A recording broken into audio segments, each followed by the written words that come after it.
Bienvenue sur Fréquence MCL.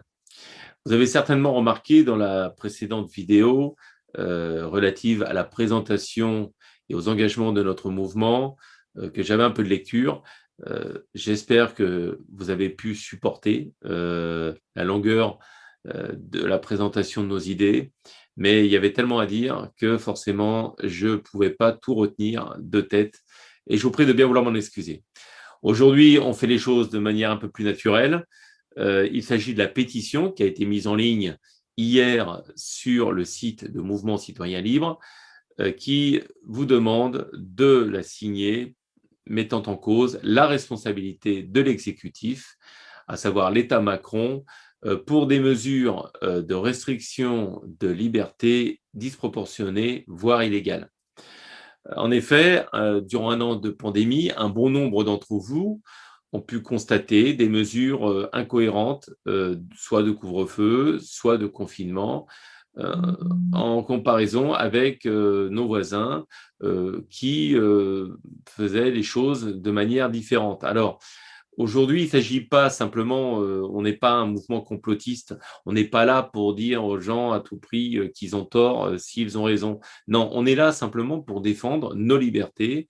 Et aujourd'hui, nous venons de passer à un couvre-feu à 21 heures et il s'avère que voilà, ce couvre-feu ne sera levé que le 30 juin.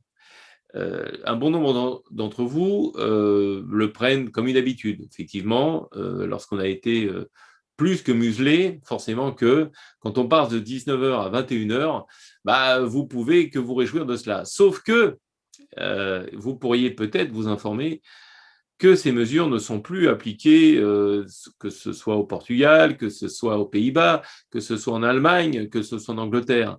Et vous allez vous dire certainement, oui, mais on nous dit qu'on a encore tant de contamination, on a encore tant de vaccinés, sauf que les chiffres qu'on vous donne, c'est les chiffres qu'on veut bien vous donner. Voilà.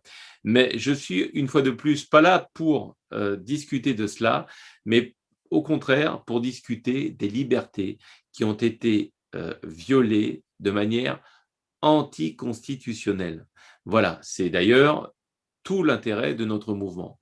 En effet, de nombreux docteurs, bon, sans citer Didier Raoult, mais il y en a beaucoup d'autres qui ont reconnu que l'effet du couvre-feu n'était pas aussi efficace, puisque le porte-parole même du gouvernement, Gabriel Attal, avait encore reconnu au mois de mars que le couvre-feu est efficace, mais pas suffisamment efficace. Alors, c'est toujours oui, mais, oui, mais, oui, mais, oui, mais, comme d'ailleurs nos policiers, c'est toujours oui, mais bon, voilà, c'est un autre sujet et on y viendra un peu plus tard. Donc, sachez une chose, je ne vous raconte pas de bêtises. L'Institut international de la démocratie, qui est basé à Stockholm, a fait un rapport en décembre 2020 qui confirme que 43% des États démocratiques, incluant la France, ont pratiqué des mesures de restriction de liberté disproportionnées ou illégales. Voilà.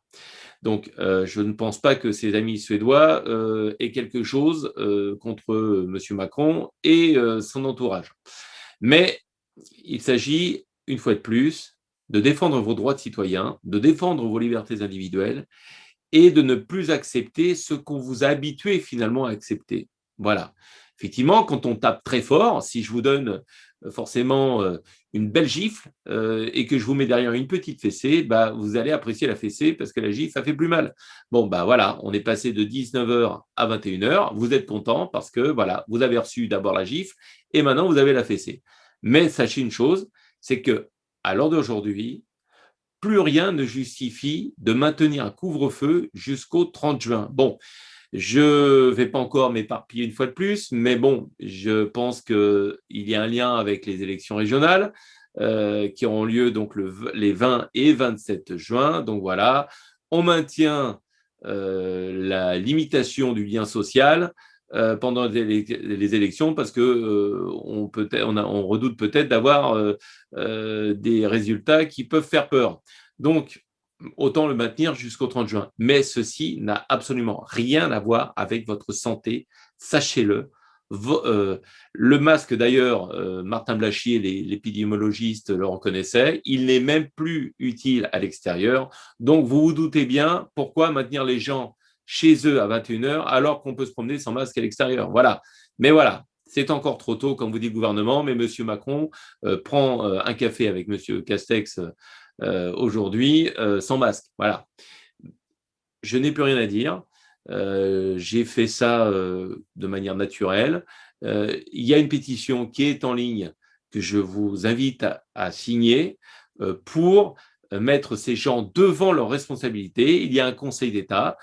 C'est le destinataire de cette pétition pour que ces gens répondent de leurs responsabilités pénales pour ce qu'ils ont fait à leur peuple durant 1 an de pandémie. Voilà. C'est vrai, le virus, c'est pas facile. C'est une pandémie difficile à gérer, comme n'importe quel autre virus. Et il y en aura d'autres, et il y en aura d'autres, mais rien ne justifie de limiter les libertés individuelles telles que ça a été imposé à tout un peuple et d'autres peuples d'ailleurs autour de nous. Voilà.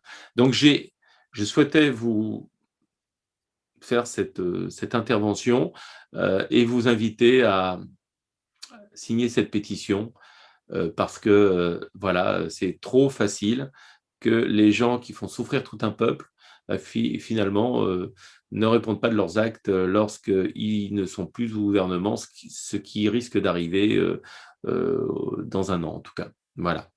Je n'ai plus rien d'autre à dire. Je vous remercie de m'avoir suivi et vous donne rendez-vous pour la prochaine intervention sur Fréquence MCL.